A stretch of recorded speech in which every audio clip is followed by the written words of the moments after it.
Hi guys, and welcome back to Beauty Fortified, and if you're new here, welcome. My name is Sue, and today I'm talking about one of the MAC eyeshadow palettes that's recently launched.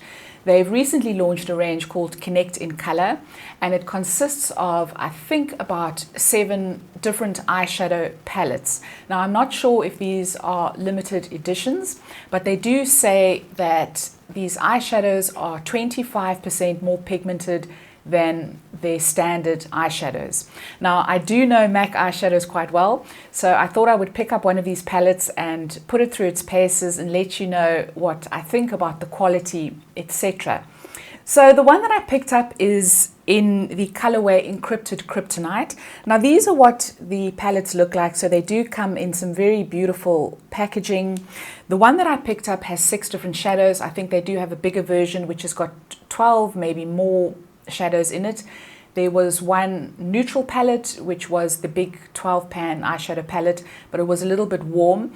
And I specifically wanted to pick up this one, Encrypted Kryptonite, because it does have a lot more neutral to cool tones, which I do prefer. I find that if my eyeshadows are too warm, they do tend to wash me out and make me look quite tired.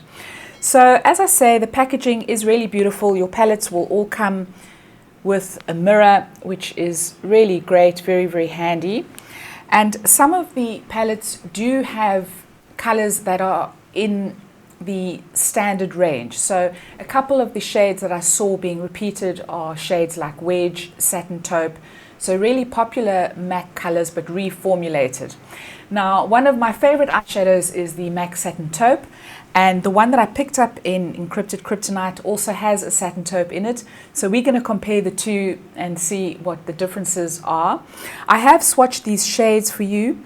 Now, no judgment here, but these are hand swatches, and these are kind of one swipe of each color on my hand. So at the top you'll see the highlight palette, and then you'll see Satin Taupe, and then there is a new gray type of crease shade. Then there is a dark outer corner color. There is a kind of metallic blue gray, which really excited me, and then the one at the bottom, which you can probably hardly see, is a very, very sheer pink. So right off the bat, I can tell you that the shades are not highly pigmented. So a little bit disappointed there, because they do claim that they're supposed to be 25% more pigmented. So anyway, I thought, well, that's not necessarily a bad thing, because very highly pigmented shades can be quite difficult to blend out. So the reason that I picked up this particular palette is because I wanted something that was portable, and I wanted an eyeshadow palette that could take me from day to night. So I have done 2 looks using this eyeshadow palette. The look that I'm wearing at the moment is a real daytime look. So on the lid, I put on this very, very light pink pink lid shade all over the lid.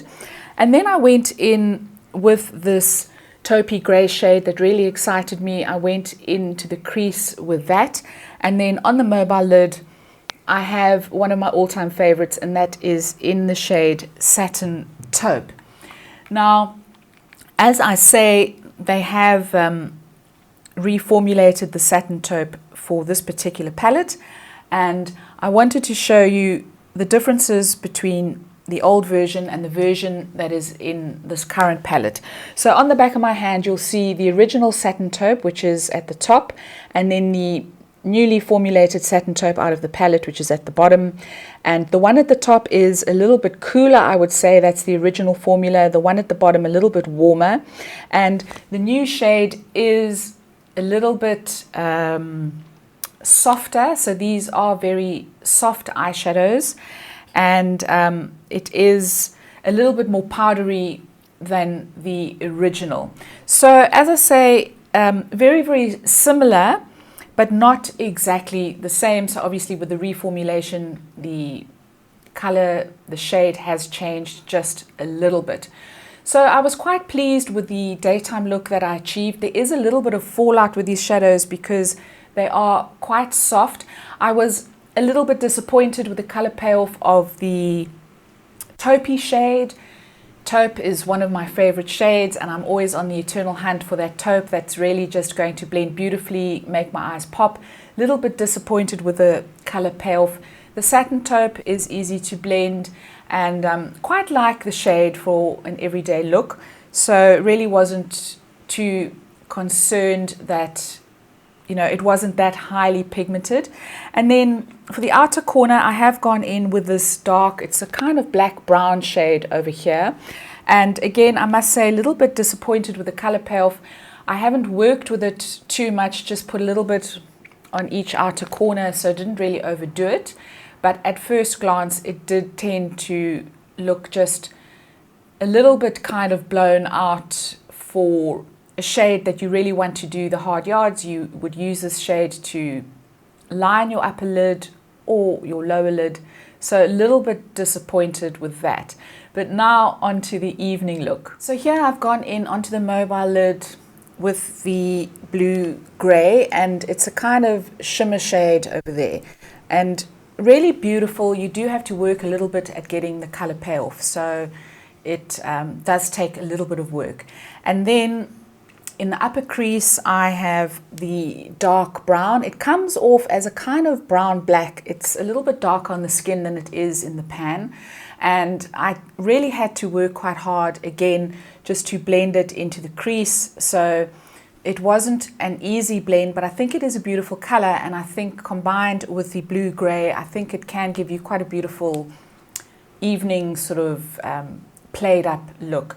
I've also taken a little bit of the blue gray onto a pencil brush, and I've put a little bit of that onto the lower lid. So what are my final thoughts? Well, I think in principle these colors are beautiful. I think the curation of each different palette, they've got bronzes, rose colors, autumnal colors.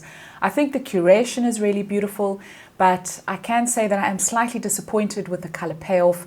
So 25% more pigment has kind of translated into just very, very soft shadows, which take, you know, quite a lot of work to blend. So from that point of view, a little bit disappointed. But having said that, I really do love these particular shades. I do love the curation of them. And you can definitely, with a little bit of work, you can go from a really beautiful daytime look to an evening look. So it's really convenient from that point of view. I guess you're not going to get everything in one palette. I was hoping for a little bit more blendability, but there you have it. So guys, let me know if you have tried any of these palettes. Let me know what your thoughts are, and let me know how you think that they compare to the original MAC eyeshadows. I'd really love to hear from you. Please leave me a comment down below. If you enjoyed this video, please give it a thumbs up. Please don't forget to subscribe, and I'll see you next time. Ciao, ciao.